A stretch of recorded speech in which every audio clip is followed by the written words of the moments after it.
Okay, so some of you were asking me a couple of questions in the comments of my other videos, so I started to address some of those today.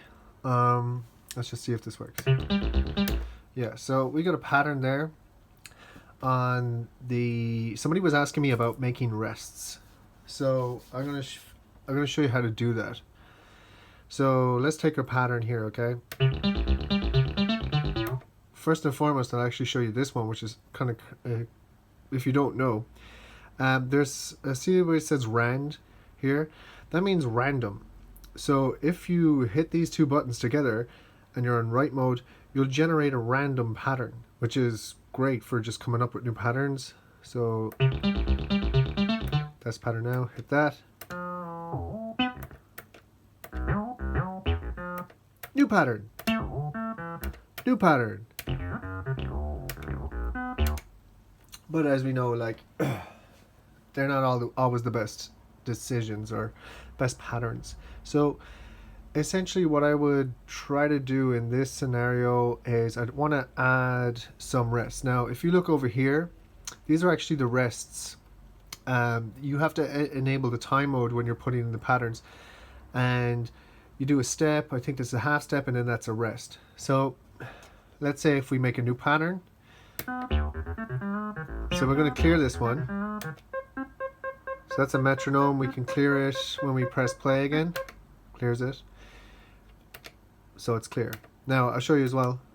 I just generated another pattern there. But if I want to clear that one, I can also clear and just hit the button that the pattern's on. And it's clear as well. So that's another way you can clear patterns. So what we'll do is we'll go into pitch mode. We're on new pattern. Just check that. Yeah, so we go into pitch mode, put in our notes. I'm just going to make it very simple here.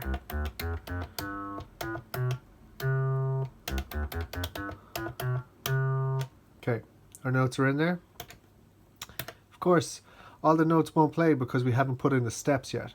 So this is where we can choose to put in our breaks, our rests, our half steps, and such. So we go to time mode, and now we're accessing this stuff here.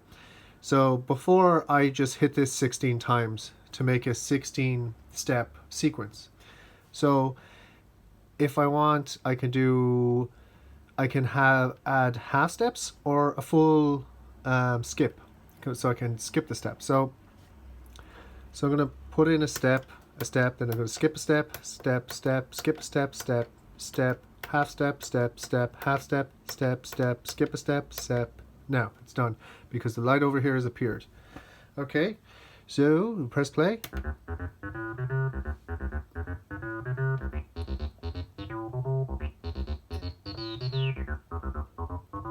Perfect. So now I can add in my accents and pitch. So go back into, accent, slides, and transpose. So I can go back into pitch mode, add an accent, add a transpose, add a down transpose, accent, slide, accent, up, down, accent, slide.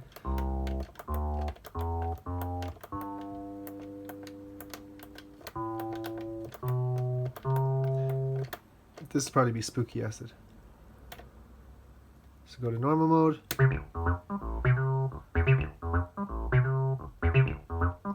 Okay, so that's just that. Okay, so that's how you add a few rests. Now somebody else was asking me about the video I did of a live kind of jam with this. So just to point out, in that jam, yeah, I was using a reverb pedal, as you can see here. It's just a Boss reverb pedal.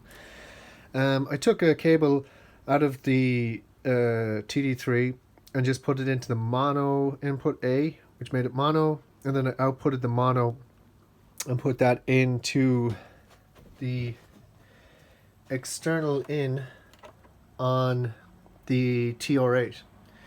Now I also ran a MIDI cable out of the TR8 into the TD3. Now in order to sync this, right, so when I press play there, nothing's happening. And somebody was asking me, how do I sync these together? Now I investigated, and it doesn't seem like there's like anything to do with MIDI channels. I think it's just time data. So as long as you have MIDI going into this, you have to just hit these two buttons here, select the MIDI control here, because when you hit these two buttons, basically you activate the internal MIDI, USB, trigger, IPS, all this kind of stuff.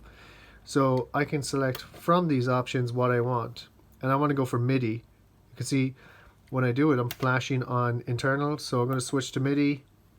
Now it's on MIDI. And when I press play,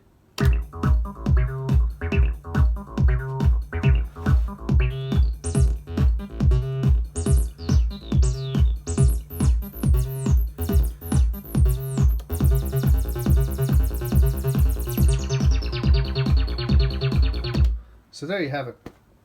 That's how it goes down. And another cool thing that I like is when you put the TD3 into the input on the TR8, you can use the sidechain over here. So the sidechain basically ducks the TD03 when you have, let's say basically if I hit the step, it tells me when I want to duck the 303. So I'll show you, I'll give you an example. So if I press play again, and then I start turning up the sidechain,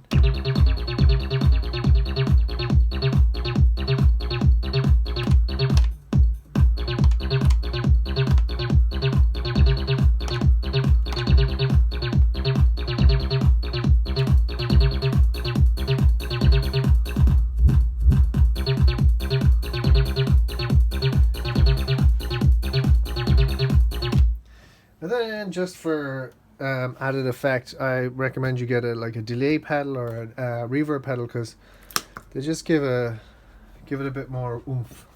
Well, not oomph, but it makes it sound nicer.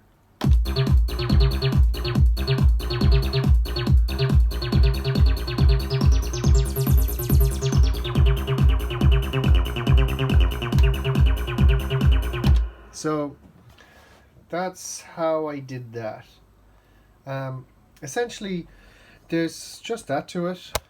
I don't know if there was any other questions I can think of, but yeah, those rests, that's how you do that, and that's how you kind of sync it with the TR8, and it actually makes a great tool, just the two of them.